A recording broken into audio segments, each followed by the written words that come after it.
माते तुझे ध्यान आम्हा सुराभू, तुझे नाम अमुते मुखासे येऊ, माते तुझे आम्ही दासानुदास, नमस्कार माते तुझ्याच गुणास.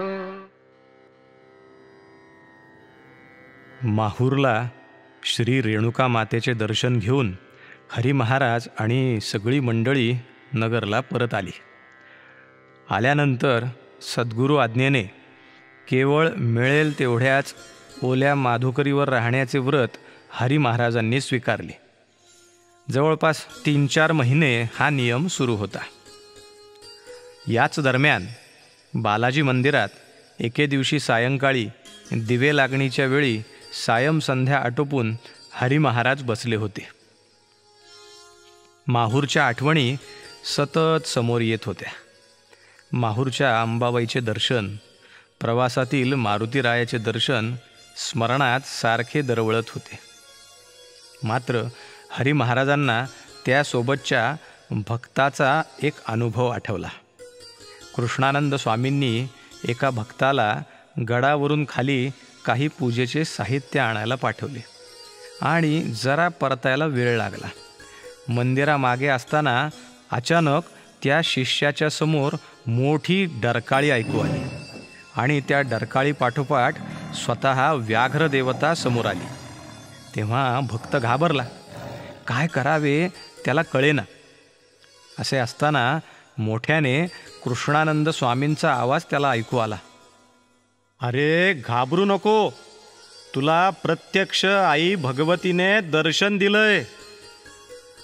त्याला झालेले दर्शन आठवून इथे हरी महाराजांचे डोळे पाणावले.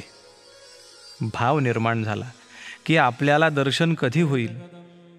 त्यावेळी अचानक त्यांना जरा अस्वस्थ वाटू लागले.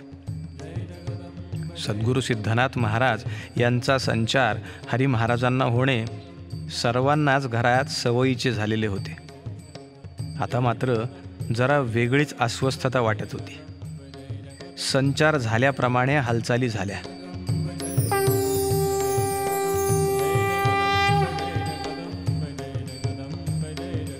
आणि हरी महाराज काही वेगळेच बोलू लागले.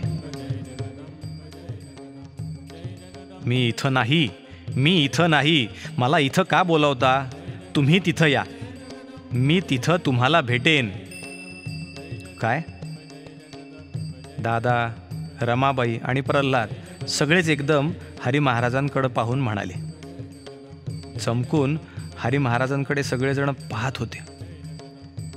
कृष्णानंद स्वामींनी विचारलं, काय म्हणतो आहेस हरी? इथं कुणी राहू नका म्हणजे नेमकं काय? तितक्याच शांतपणे हरी महाराजांच्या मुखातून शब्द आले, इथं कुणी राहू नका, सगळे सोनईला या. तिथंच मी शेतात आहे, तुमच्या वडिलोपार्जित शेतात. माझं स्थान आहे ते, तिथंच माझी सेवा करा. जरी ते वैराण भोकरीचं शेत असलं तरी तिथे मी प्रगट होईन. उज्ज्वल काळ जवळ येत आहे. हे ऐकून कृष्णानंद स्वामींनी प्रश्नार्थक नजरेने पाहिले. हरीच्या माध्यमातून आपण कोण बोलत आहात? स्वामींनी विचारले. सर्वजण माहूरला आला होतात ना माझ्याकडे, मग तरीही मला ओळखलं नाही? हरी महाराज वेगळ्याच आवाजात पुढे म्हणाले, सोनईला आपल्या शेतात मी आहे. हे एक शक्तिपीठ आहे, तिथंच कार्य करा. येणाऱ्या माझ्या भक्तांना मार्ग दाखवा. एक वेगळीच मात्र आश्वासक नजर होती हरी महाराजांची. स्वामी कृष्णानंदांनी वाकून नमस्कार केला. रमाबाई आणि प्रल्हादही नमन करते झाले. काही क्षण शांततेत गेले. नेहमी सद्गुरूंच्या आगमनाने होणारी संचाराची अवस्था सर्वांना परिचयाची होती. मात्र हरी महाराजांचे आजचे रूपही वेगळेच होते. काही क्षणातच हरी महाराज शांत झाले. स्थिती सामान्य झाल्यावर तेच सर्वांकडे आश्चर्याने पाहू लागले. तुम्ही असे सगळेजण माझ्याकडे का पाहतात? त्यांनी सर्वांना विचारले. स्वामी कृष्णानंद हरी महाराजांच्या जवळ बसले. त्यांना घडलेला प्रसंग सांगितला. आई रेणुका मातेने दिलेला कौल ऐकून हरी महाराज अत्यंत गहिवरून गेले. सर्वजण काही काळ शांत बसून होते. लगोलग स्वामी कृष्णानंद प्रत्यक्ष सोनई येथे जाऊन आले. मध्यंतरीच्या काळात शेती आणि तेथील विषयाकडे अत्यंत दुर्लक्ष झाले होते. भविष्यात सोनईला जाऊन राहायचं हे तर सर्वांनी मिळून ठरवले खरे, पण समोर वेगळाच प्रपंच उभा होता. तेथील परंपरेने आलेल्या शेतजमिनीविषयी कोर्टातून नोटीस आली. स्वामी कृष्णानंदांनी नोटीस पाहिली आणि नगरला आले. सर्वच जण एकत्र बसलेले होते. स्वामी चिंताग्रस्त दिसत होते. त्यांना असे बसलेले पाहून द्वारकाबाईंनी विचारलं, काय झालंय?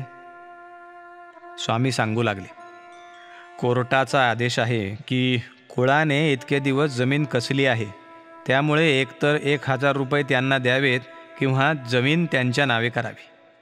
काय? द्वारकाबाई ऐकून जरा गडबडल्या. 1000 रुपये? हरी, 1000 रुपये म्हणजे खूप होतात. कुठून आणणार आपण? आई, कुठून तरी उभे करावेच लागतील, नाहीतर सोनईची आपली जमीन हातची जाणार. पण आता आई जगदंबेने आदेश दिलाय तिथं राहण्याचा, सेवा करण्याचा, म्हणजे मार्ग शोधावा लागेल यावर आपल्याला. आणि मला खात्री आहे की आई जगदंबा काहीतरी मार्ग नक्की दाखवेल. द्वारकाबाईंना त्या क्षणी राधाईंची आठवण झाली. अशीच वेळ एकदा आली होती जेव्हा जवळपास 65,000 रुपयांचे कर्ज झाले होते. शेत, जमीन, दुकान विकूनही सारे कर्ज फेडणे शक्य झाले नसते, पण आईंनी धीर दिला. सौभाग्याचं लेणं असलेले सगळे दागिने त्यांनी समोर ठेवले. कर्ज फेडून शेती करण्या इतके पैसे शिल्लक राहतील असे त्या म्हणाल्या. तेव्हा खरेच भागले होते, पण तरीही शेती करणे वरचेवर अवघडच होत गेले होते. आता त्याच शेतीच्या मुळावर घाव बसणार होता. आता ना राधाही धीर द्यायला होत्या, ना त्यांच्यासारखे वडिलोपार्जित सोने गाठीला होते. द्वारकाबाई सुन्न झाल्या. स्वामी कृष्णानंद आणि हरी महाराज स्थिर होते. काहीतरी चिंतन करून स्वामी म्हणाले, मीच स्वतः जातीने लक्ष घालतो या विषयात. दुसऱ्या दिवशी आपण कोर्टात जाऊन यावे असे त्यांनी मनात ठरवले. मनोमन ते आई जगदंबेची करुणा भाकत होते. हरी महाराज चिंतन करत होते. ज्या अर्थी अंबाबाईने आपल्याला शेतावर राहून तिची सेवा करण्यास सांगितले, त्या अर्थी तिला या सगळ्या गोष्टींची जाणीव आहेच. आणि म्हणूनच कोर्टातून कुळ कायद्याचे पत्र नेमके आताच आले. हे सगळे मिटवण्याची जबाबदारी अंबेनं स्वतःच्या शिरावर घेतलेली आहे. आपण आता फक्त कायदा काय म्हणतोय तेवढे पाहावे लागेल. दुसरे दिवशी सकाळीच स्वामींनी कोर्टात जाण्याची तयारी केली. त्यांनी सकाळची पूजा आटोपली आणि निघताना देवघरासमोर डोकं टेकवलं. कोर्टाच्या आवारात पोहोचले तेव्हा तिथे गर्दीच गर्दी होती. आपले काम कुठल्या कोर्टात चालू आहे याचा शोध त्यांना घ्यावा लागणार होता. ते दिवाणी न्यायालयासमोरून फिरू लागले. तेवढ्यात कुणीतरी हाटकले, अहो भैया, ते सोनईचं किसन दादा तुम्हीच ना? स्वामी कृष्णानंदांनी पाहिले. कुणी मारवाडी माणूस दिसत होता. त्यांनी होकारार्थी मान हलवली. कोण होता हा माणूस? पुढे जमिनीचे काय झाले हे सर्व जाणूयात पुढील कथा भागात.